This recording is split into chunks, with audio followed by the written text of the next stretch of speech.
संध्या के घर में उस समय हड़कंप मच गया जब उसके घर वालों को पता लगा कि वो गर्भवती है। संध्या भी कुंवारी है और इस तरह कुंवारी लड़की का गर्भवती हो जाना परिवार और समाज की नजर में पाप के समान ही माना जाता है। बड़ा शहर हो तो फिर भी लोग इस चीज को पचा लेते हैं, लेकिन छोटे से गांव में अगर इस तरह कोई लड़की गर्भवती हो जाए तो वो खुद के लिए मुसीबत तो लाती ही है, अपने परिवार के लोगों के लिए भी चिंता का समंदर लेकर आती है। हे भगवान, क्या तुझे इसी दिन के लिए हमने पैदा किया कि तू दूसरे से मुंह काला करवाए? माँ, ऐसा मत कहो, मैंने कहीं मुंह काला नहीं करवाया। चुप चुप कर, ये मुंह काला नहीं करवाया तो फिर क्या किया है तूने? तुझे पता भी है कितना बड़ा अनर्थ कर दिया है तूने।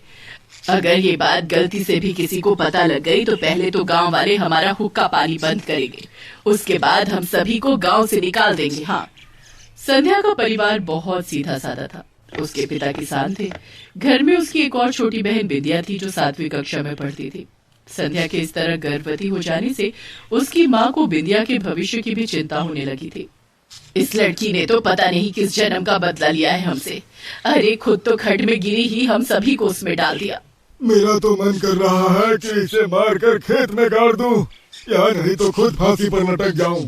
ऐसा मत कहिए जी, गुस्से पर काबू रखिए और ठंडे दिमाग से कोई रास्ता निकालिए। बेचारी संध्या के ऊपर बहुत बड़ी मुसीबत आ गई थी। पल में ही वो सबकी नजरों से गिर गई थी। गांव के एक लड़के विवेक से उसका प्रेम संबंध था और प्रेम में वो दोनों सारी सीमाएं लांघ चुके थे। एक दिन संध्या ने उससे अपने गर्भवती होने की बात कही तो अब क्या होगा विवेक? मैं तो किसी को मुंह दिखाने लायक नहीं रही। अरे तुम काहे चिंता करती हो, मैं हूँ ना, शादी करूंगा तुमसे। ये मेरा बच्चा है, मैं इसे अपनाऊंगा। विवेक ने संध्या से ये कह तो दिया कि वो उससे शादी करेगा, लेकिन खुद दहेज के लालच में उसने दूसरी लड़की से शादी कर ली। संध्या का मन तो किया कि वो आत्महत्या कर ले, लेकिन वो अपने होने वाले बच्चे की मौत का कारण नहीं बनना चाहती थी और घर छोड़कर हमेशा के लिए चली जाना चाहती थी। लेकिन इसी बीच उसके घर वालों को उसके गर्भवती होने का पता लग गया। सुनिए, मैंने संध्या के लिए एक लड़के का पता लगाया है। दूसरे गांव का है वो, बहुत ही गरीब लोग हैं वो, ज्यादा दहेज की मांग भी नहीं है उनकी, बहुत सीधा साधा परिवार है उनका। अरे उन्हें कुछ पता तो नहीं लगेगा ना? अरे कुछ भी पता नहीं लगेगा, बस किसी तरह इसकी शादी हो जाए, नहीं तो हम सबका जीना मुश्किल हो जाएगा। संध्या के घर वालों ने उसकी शादी जमालपुर गांव के प्रमोद से कर दी। प्रमोद का परिवार बहुत ही गरीब था, लेकिन उसके सास ससुर और ननद का स्वभाव बहुत ही अच्छा था।